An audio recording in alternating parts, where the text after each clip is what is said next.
Assalamualaikum warahmatullahi wabarakatuh. Halo teman-teman semua, perkenalkan saya Senja Aulia dengan akhiran NIM 034, jurusan Teknik Industri Angkatan 24 dari kelompok 8 PO2.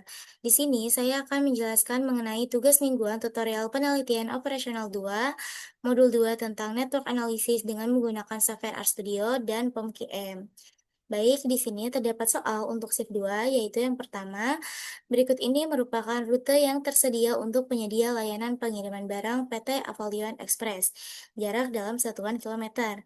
Ini untuk gambar diagram networknya yang menggambarkan beberapa kemungkinan jalur dari titik awal A menuju titik akhir G.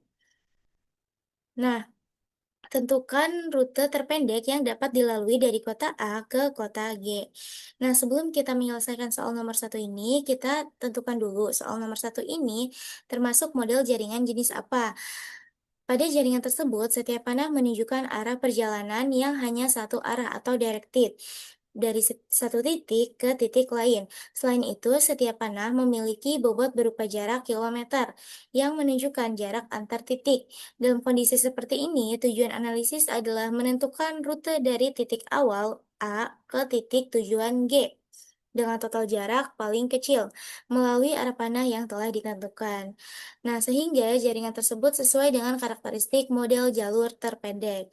Langsung saja kita akan menyelesaikan soal nomor satu ini dengan menggunakan software RStudio terlebih dahulu. Ini untuk tampilan awal dari software RStudio, lalu kita pilih file, kita klik new project.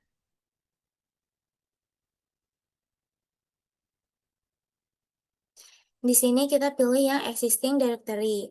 Maka di sini akan ditampilkan untuk file RStudio ini nantinya akan disimpan di folder mana. Misalnya di sini di folder semester 4 PO2. Kita klik create project. Maka tampilan dari RStudio-nya akan seperti awal lagi.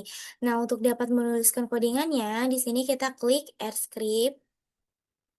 Maka di sini kita bisa langsung input kode programnya. Nah, untuk soal nomor satu ini sintaknya adalah sebagai berikut. Nah, untuk langkah pertama, di sini kita akan menginstal dan mengaktifkan package eGraph yang digunakan untuk analisis dan visualisasi graf atau jaringan di RStudio. Lalu, sintak library ini itu digunakan untuk mengaktifkan package eGraph agar fungsi-fungsinya dapat digunakan dalam program. Nah, untuk soal nomor satu, pertama kita akan mendefinisikan simpul dan sisi dengan bobot. Nah, sintak H ini digunakan untuk menyimpan data ke dalam variabel H. Lalu, sintak data frame digunakan untuk membuat tabel data yang berisi hubungan antar simpul dengan from yang menunjukkan simpul asal dan to yang menunjukkan simpul tujuan. Setiap pasangan from to mempresentasikan panah pada jaringan dan wake di sini itu menunjukkan bobot jarak dalam satuan kilometer. Selanjutnya, kita akan membuat graf berarah dengan bobot. Sintak ini digunakan untuk mengubah tabel H menjadi graf jaringan dengan directed sama dengan true yang menentukan bahwa graf berarah atau panah satu arah. Berikutnya, kita akan menampilkan graf dengan sintak plot yang akan menampilkan visualisasi jaringan dengan warna simpulnya itu merah dan ukuran simpulnya itu 30 dan ukuran panah pada jaringannya itu 0,5. Nah, selanjutnya kita menghitung jalur terpendek dari A ke G dengan sintaks shortest path, yang fungsinya untuk mencari jalur terpendek pada graf, lalu menampilkan jalur terpendek dengan sintaks ini, sehingga menampilkan urutan simpul yang dilalui pada jalur terpendek dari titik A ke titik G. Berikutnya adalah menghitung jarak total jalur terpendek, di mana di sini kita gunakan sintaks distance. Ini digunakan untuk menghitung total jarak minimum antara dua simpul dari titik A ke titik G. Terakhir adalah menampilkan hasil jarak dengan sintak print. Jika sudah, maka kita select, lalu kita klik run.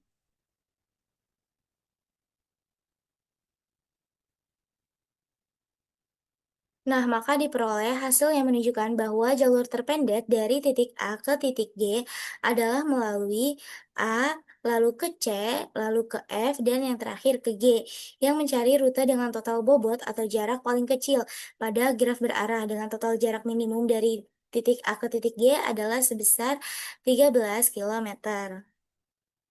Sehingga rute ACFG ini merupakan jalur paling efisien yang dapat dipilih oleh PT Avalon Express untuk pengiriman barang karena memiliki jarak total paling kecil dibandingkan rute lainnya. Nah, adapun untuk visualisasi graf jaringannya dapat dilihat pada gambar ini yang digunakan untuk menentukan jalur tercepat atau jarak minimum antar node. Selanjutnya, kita akan menyelesaikan permasalahan tersebut menggunakan software POMQM.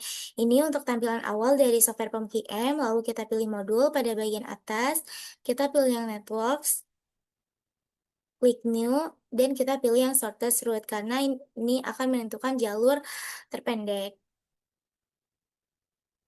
Untuk title-nya itu nomor satu underscore name. Untuk number of branch-nya atau cabangnya itu 12. Dan network type-nya itu adalah directed. Lalu kita klik OK. Di sini kita input data yang ada pada soal dari branch 1 sampai dengan branch 12. Jika sudah, maka kita klik solve pada bagian atas ini. Sehingga muncul solusi yang ditampilkan, yaitu jalur terpendek dari node 1 ke node 7, yaitu memiliki total jarak sebesar 13 kilometer. Rute yang dilalui adalah dari titik 1 ke titik 4, lalu ke titik 5, dan terakhir ke titik 7, di mana jarak dari node 1 ke node 4 itu adalah 4 kilometer. Kemudian dari node 4 ke node 5 itu adalah 7 kilometer, sehingga jarak kumulatif menjadi 11 kilometer. Nah, dari node 5 ke node 7 itu jaraknya 2 kilometer, sehingga total jaraknya dari 11 kilometer ditambah 2 kilometer menjadi 13 kilometer. Nah, hal ini menunjukkan bahwa rute 1457 merupakan rute paling efisien karena memiliki jarak paling minimum dibandingkan rute lainnya. Nah, selanjutnya untuk soal yang nomor 2, yaitu di bawah ini merupakan alur pendistribusian air minum dalam kemasan yang dilakukan oleh PT OSIK. Angka dalam garis merupakan jarak dalam satuan kilometer. Nah, tentukan rute-rute manakah yang mampu memaksimumkan jumlah perjalanan dari daerah A ke setiap daerah dengan mempertimbangkan keterbatasan setiap jalan. Nah, berdasarkan network diagram tersebut, maka soal ini termasuk ke dalam minimum spanning tree atau MST. Oke, kita akan menyelesaikan permasalahan nomor 2 ini dengan software RStudio. Nah, untuk soal nomor 2 ini, karena kita sudah menginstal dan mengaktifkan package iGrab-nya, maka kita langsung saja mendefinisikan simpul dan sisi dengan bobot, dengan jarak tempuhnya itu dalam satuan kilometer. Nah, di sini untuk sintak data frame ini digunakan untuk membuat tabel data dari simpul asal ke simpul tujuan dengan jarak antar simpul dalam satuan kilometer. Lalu kita membuat graf berbobot dengan sintak ini. Dengan mengubah data age menjadi struktur graf. Dan directed sama dengan false ini berarti graf tidak berarah atau hubungan dua arah. Lalu kita akan menampilkan graf dengan warnanya itu adalah blue. Selanjutnya, menghitung minimum spanning tree atau MST dengan sintak MST. Digunakan untuk mencari minimum spanning tree dan menggunakan algoritma prim. Dan alternatifnya itu adalah Kruskal, yang artinya bisa juga menggunakan algoritma Kruskal. Selanjutnya menampilkan graf MSD dengan sintak plot, dengan warnanya itu adalah light green. Terakhir adalah menampilkan sisi yang membentuk MST dengan sintak ini, yang mengubah graf MST menjadi tabel data, dan sintak print yang akan menampilkan sisi-sisi yang termasuk MST. Lalu juga dihitung total bobot MST-nya dengan sintak ini. Lalu jika sudah, kita klik Run.